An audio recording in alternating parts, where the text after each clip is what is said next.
The United Kingdom, a nation woven from England, Scotland, Wales, and Northern Ireland, holds a history stretching back millennia. Thousands of years ago, these islands were home to a forgotten people, known for their unique pottery beakers. We know little about them, but it's believed they may have laid the groundwork for the enigmatic Stonehenge, a series of massive stones transported over 150 miles. These stones were precisely arranged to mark the pivotal summer and winter solstice days. Later, Celtic-speaking peoples arrived from the continent, eventually forming the Brittonic, Gaelic, and Pictish populations across the land. These groups weren't a single nation, but rather numerous tribes sharing common pagan beliefs, distinct languages, and a shared culture. The Roman Empire's advance conquered much of modern England and Wales, yet they couldn't subdue the stubborn Pictish tribes in the northern territories. The Romans launched multiple military operations into this region they designated Caledonia. However, their defensive structures were quickly overcome and abandoned, leading to their withdrawal to Hadrian's Wall. Their newly conquered territories were integrated into the vast Roman Empire, officially becoming the province of Britannia. They introduced Roman customs and legal systems, significantly improved public works, and linked numerous towns and cities together with their sophisticated Roman road network. Following the Roman departure, a significant migration of Germanic tribes occurred. These arrivals were the Jutes, Angles, and Saxons, bringing with them the Old English language. Their settlement displaced many native Britons, who moved to areas like Wales, Brittany, and a territory known as Domnonia. Meanwhile, Scotland gradually coalesced into 4 distinct kingdoms. Among these were the Scots, originally from Ireland, the Britons of Strathclyde, the Anglo-Saxon kingdom of Bernicia, and the Picts of Alba. For unclear reasons, the Jutes vanished from historical records. The Angles and Saxons, however, eventually established 7 kingdoms across the land. These were Wessex, Sussex, Kent, Essex, East Anglia, Mercia, and Bernicia, which later became Northumbria. After the decline of Domnonia, the remaining territory of Cornwall engaged in conflict against the formidable kingdom of Wessex. Cornwall ultimately fell under Wessex's dominion, yet managed to preserve its unique cultural identity. At this juncture, Wales was also divided into several separate kingdoms, with the most prominent being Gwynedd in the north, Powys in the east, and Dufford situated in the south. The British Isles soon faced numerous raiding parties from Scandinavia, known as the Norsemen. These were the Vikings, who began establishing settlements on many Scottish isles, the Isle of Man, and even founded Dublin in Ireland. The Scots and Picts then made the strategic decision to unite under Kenneth MacAlpine, forming the Kingdom of Alba. The Kingdom of Alba steadily grew in power over the ensuing years, eventually incorporating Strathclyde into its domain.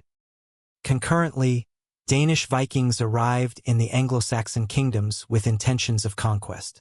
Following engagements with King Alfred the Great of Wessex, the Danelaw was established, a region where Danish laws held sway over the Anglo-Saxons, influencing governance and local affairs throughout the territory. The Anglo-Saxons eventually succeeded in defeating the final Viking king of York, Eric Bloodaxe, and Athelstan was crowned the very first king of the English. Though the newly formed Kingdom of Denmark would later conquer England, even establishing a brief Danish royal line under Knut. The Norsemen left a profound and lasting impact on the Isles, making it unsurprising that several words in the English language have Norse origins.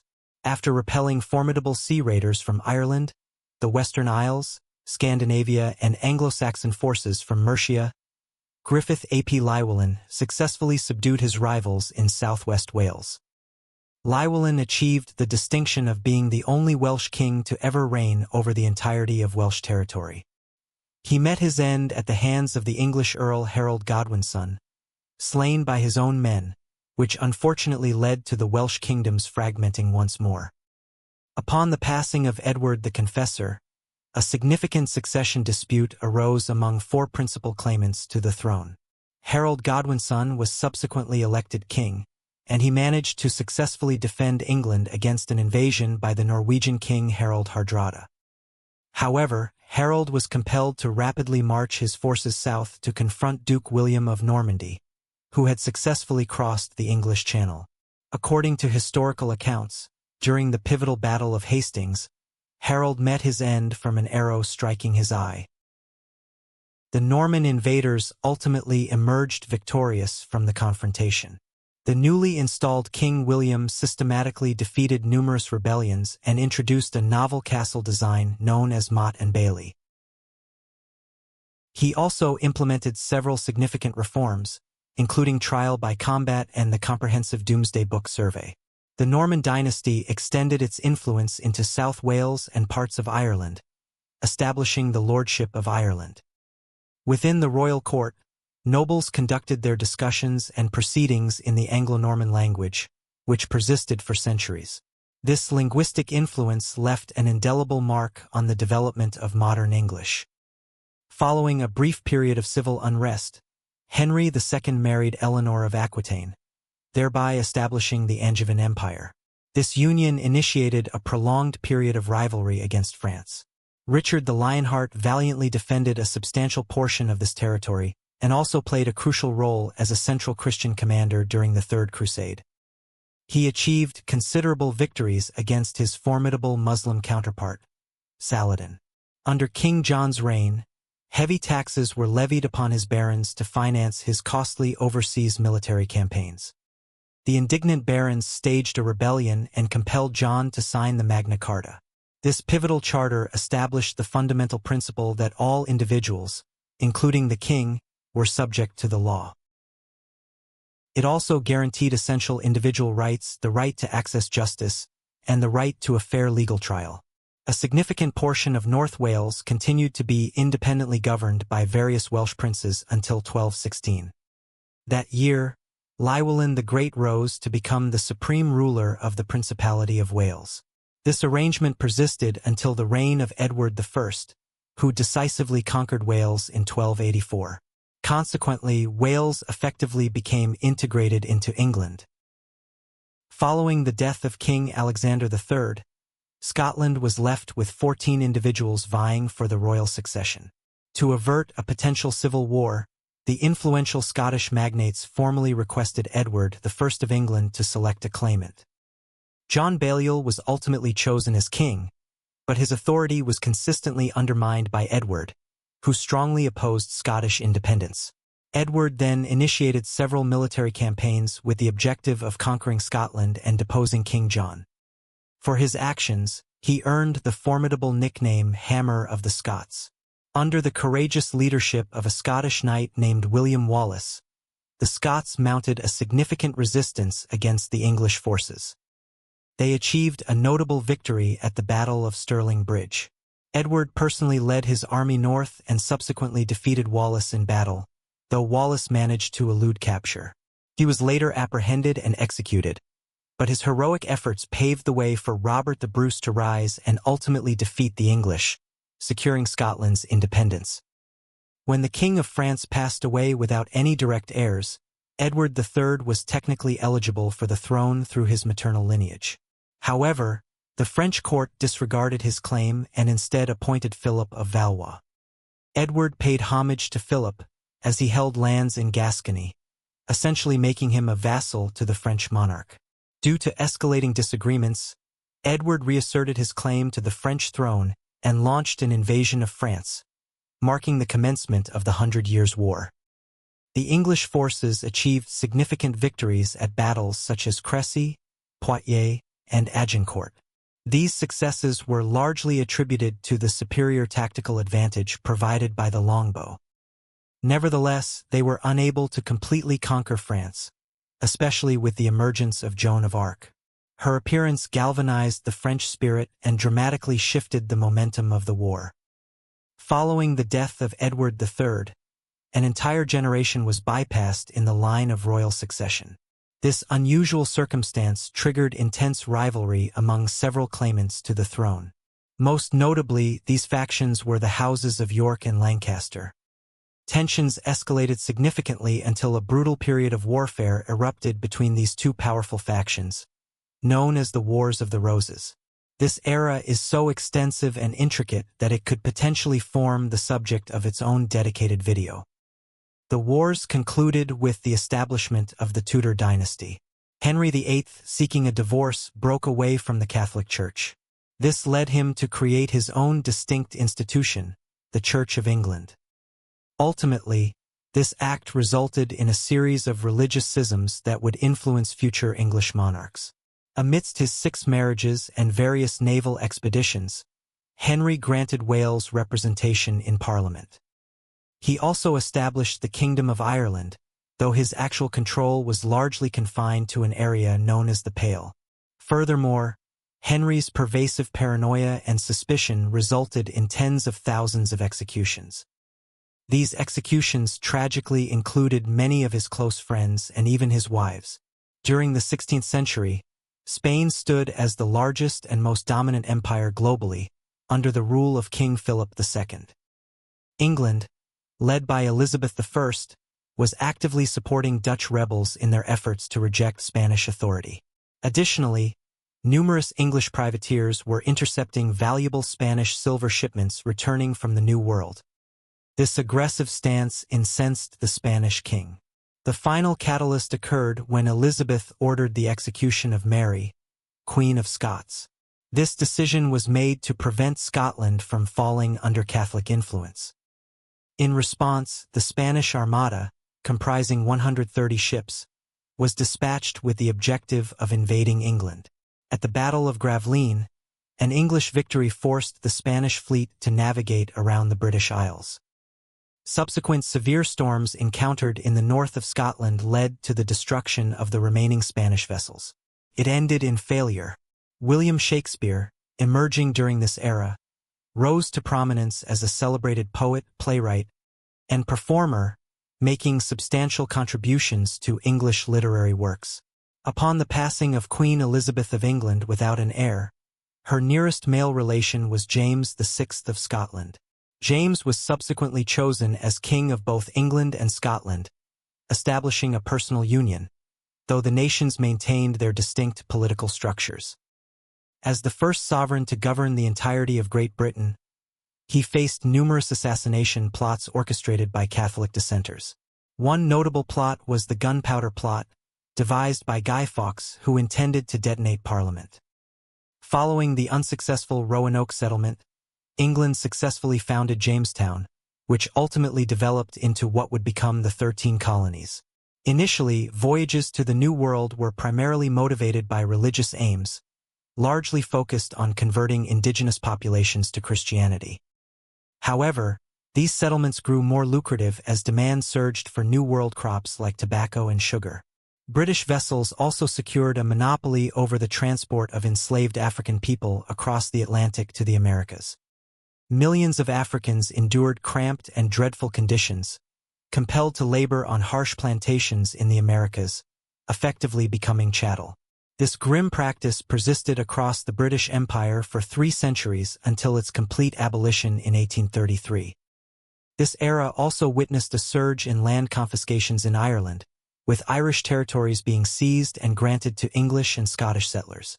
Tensions escalated between Charles I and the Parliament.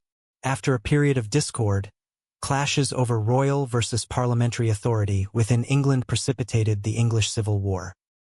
The nation was split between the parliamentarians, referred to as Roundheads, and the royalists, known as Cavaliers. Under the leadership of Oliver Cromwell and his new model army, the parliamentarians triumphed over Charles, executing him for treason. Cromwell assumed the role of Lord Protector, abolishing the monarchy. However, it was reinstated shortly after his demise under Charles II. Charles II wed Catherine of Braganza, and upon her arrival from Portugal, she introduced a beverage that would become legendary. While China had utilized tea for centuries, its introduction to England in the 17th century captivated the aristocracy, quickly enchanting all Englishmen. In 1685, James II, a Catholic, ascended to the throne of a predominantly Protestant country. James' daughter, Mary, and her Dutch husband, William, were both Protestant, and many nobles, dissatisfied with the Catholic monarch, invited William to take the crown. William found considerable backing upon his invasion and was soon coronated King William III in what became known as the Glorious Revolution. Although William's allies held sway in the government, a substantial faction supporting James II remained in the Scottish Highlands. The Clan MacDonald of Glencoe was among these groups, having been slow to swear loyalty to the new ruler. For this sole reason, 38 members of the clan were tragically killed in an event now recognized as the Massacre of Glencoe. Following Scotland's unsuccessful colonial ventures in Nova Scotia and Panama, coupled with an economic downturn in the 1690s, a union was formed between England and Scotland, creating the United Kingdom of Great Britain. The House of Stuart had reigned over Britain for just over 100 years, concluding with the death of Queen Anne. Sophia of Hanover, granddaughter of James I, had her son George ascend to the throne. Great Britain soon found itself entangled in various European conflicts, most notably the War of the Spanish Succession and the 7 Years' War. Victories in these engagements brought territorial gains for the empire, particularly in North America, though they incurred significant debt. To offset this financial burden, King George III mandated substantial taxes on the 13 colonies. This, among other grievances, ultimately led to the American War of Independence, and with crucial financial assistance from France and Spain, the Americans emerged victorious. The East India Company, established by Elizabeth I, had experienced immense growth, even fielding its own military force and governing a considerable territory. The company established fortified trading posts where they conducted business with numerous Indian rulers, procuring valuable commodities such as textiles and spices. Bengal stood as one of the most crucial cities, boasting a large tax-paying populace. Robert Clive, the governor of Bengal, ordered the cultivation of opium for export to China, rather than food crops, as it proved to be a highly profitable venture. However, when a devastating famine occurred, it resulted in the demise of millions. Meanwhile, Captain James Cook reached New Zealand and the southeastern coast of Australia, although he was not the first to survey the region, as Portuguese and Dutch explorers had preceded him. Unlike the Dutch and Portuguese, Britain claimed it as their new penal colony, designated New South Wales, with the initial group of convicts arriving in 1778. A new formidable adversary emerged from France, Emperor Napoleon Bonaparte. Napoleon had conquered much of Europe, but Britain's strategic advantage lay in its island status, and the Royal Navy had become a dominant maritime power. An invasion of Britain was deemed virtually impossible, and through a series of alliances, Napoleon was ultimately defeated. By the conclusion of the Napoleonic Wars, Britain was rapidly ascending to superpower status, driven by its naval engineering superiority. Furthermore, in Ireland, the devastating Great Famine struck, caused by a disease that destroyed potato crops. Ireland, having merged with Britain, heavily depended on this staple crop for sustenance. Yet the British government compelled Ireland to export its scarce food supplies to other regions. Without any relief or sustenance, Ireland's population drastically declined by half due to starvation and mass emigration to countries like the United States. Conditions in India were also dire, as the nation was in revolt against company rule. The East India Company had enlisted numerous Indian soldiers, known as sepoys, who were under the command of British officers. These troops grew increasingly discontented, and an uprising soon erupted, though it was swiftly quelled due to a lack of Indian unity. Following the revolt, the British government assumed direct control, with Queen Victoria proclaimed Empress of India. The 19th century witnessed a profound global transformation driven by the Industrial Revolution.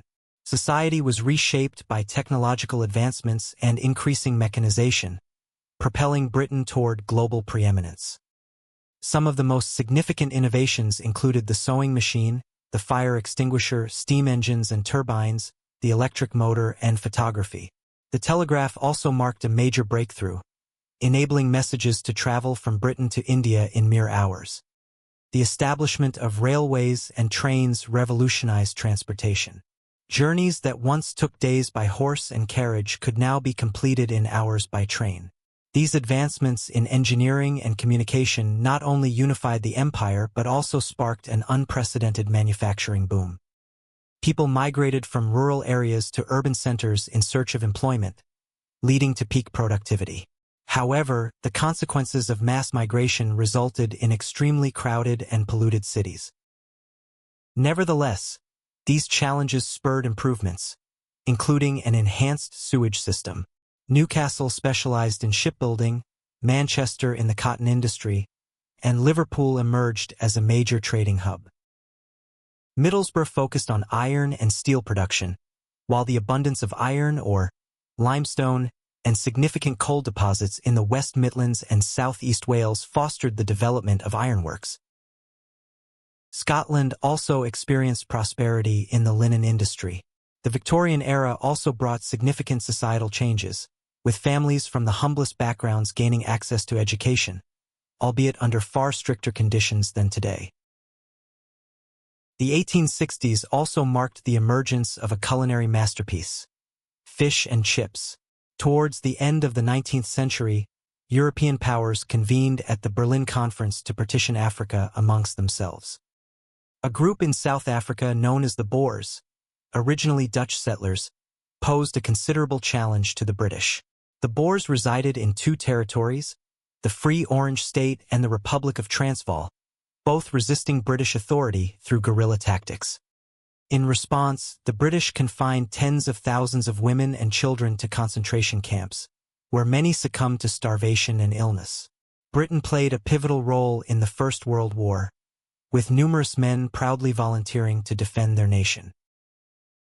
The Great War, as it was known, featured the deployment of new technologies such as dreadnoughts, warplanes, artillery, machine guns, grenades, chemical weapons, bolt-action rifles, and the inaugural use of the tank. Many endured harrowing conditions in the trenches and witnessed brutal combat. Millions perished, and countless returned home psychologically scarred by their experiences. The empire reached its peak territorial extent in 1921, having acquired territories from Germany and the disintegrating Ottoman Empire. At this point, the empire governed over 400 million people and controlled a quarter of the world's land surface, a significant portion of the globe. During the 19th century, the Industrial Revolution forever changed the world. Society was transformed by technological advances and increasing mechanization and would launch.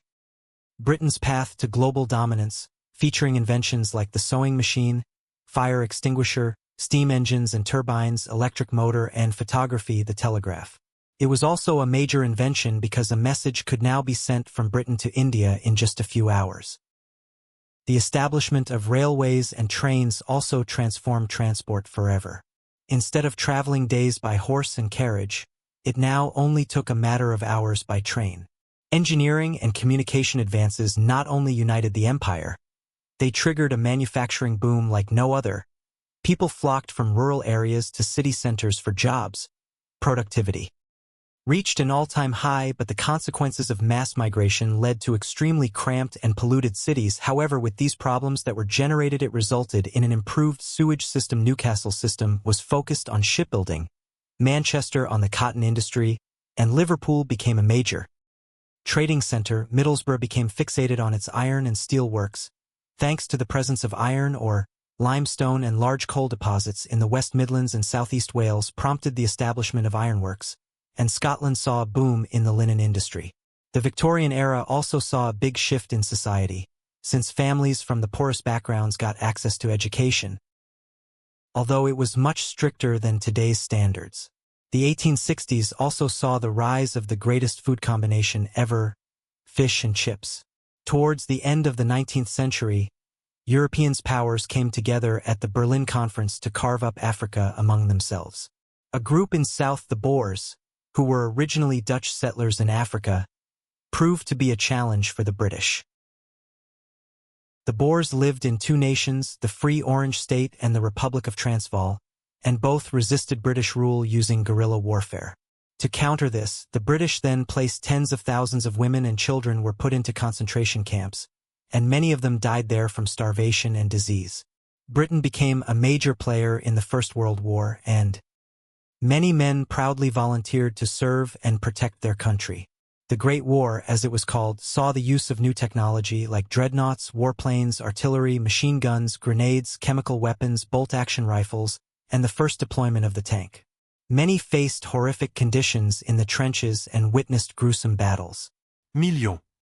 Died, and many came home shell-shocked from what they saw. The empire had reached its territorial height in 1921 after gaining land from Germany and the collapsing Ottoman Empire. The empire now ruled over 400 million people and controlled 1/4 of the world's landmass.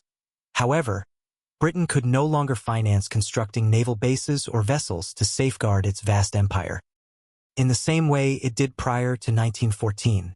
Eventually, Ireland secured its independence from British dominion and established the Irish Free State, soon after declaring itself a republic. The subsequent global conflict, World War II, proved far more savage and devastating compared to its predecessor. A significant portion of Europe fell under Nazi control, yet under the leadership of Prime Minister Winston Churchill. Britain displayed remarkable resilience during the intense aerial campaigns known as the Battle of Britain and the Blitz. British intelligence excelled significantly in capturing and deciphering encrypted enemy transmissions, alongside brilliant minds like Alan Turing, who successfully broke the German Enigma code. The war concluded with an Allied triumph, but many constituent nations within the empire increasingly yearned for self-governance, making it evident that the empire was nearing its dissolution. India emerged as one prominent nation that was prepared to assert its sovereignty. Mohandas Gandhi employed a strategy of peaceful resistance, which proved effective as India subsequently achieved its independence. The modern Commonwealth of Nations was established to foster improved relationships and economic connections with previously governed territories. This organization persists to this day, comprising 53 member states linked by common language, historical ties, cultural influences, and shared democratic ideals. The British Empire formally concluded with the handover of Hong Kong, Britain's final overseas territory, to China in 1997. Throughout its existence, the empire was responsible for numerous cruelties inflicted upon diverse populations, suppressing their distinct cultures and traditions while frequently eradicating indigenous ways of life. Conversely, this era also spurred increased global interconnectedness and the unification of the contemporary world. Furthermore, without these advancements and the widespread adoption of industrial methods, the planet might have evolved into a vastly different realm. The United Kingdom experienced a minor economic downturn in 2008, but has since seen a recovery. It is now a diverse, multicultural society, with each of its constituent regions preserving elements of its historical heritage and cultural identity. Should you decide to visit, be sure to sample culinary specialties such as the Welsh cake, haggis, whiskey, Chelsea bun, parmo, Cumberland sausage, Yorkshire pudding, or the Cornish pasty. The UK continues its involvement in key international organizations like NATO, the United Nations, and the World Trade Organization, and utilizes the pound sterling as its currency. In the year 2016, a public vote indicated that 51.9% of participants supported departing from the European Union. However, this decision caused considerable division among the nations comprising the United Kingdom, raising significant questions about its future cohesion. We appreciate you tuning in. Please share your perspectives in the comments section below. Don't forget to like, subscribe, and follow our updates on Twitter, as well as consider supporting us on Patreon. Wishing you a wonderful time. Thanks for watching. Let us know what you think in the comments. Like, subscribe, and follow us on Twitter. Support us on Patreon. Have a good one.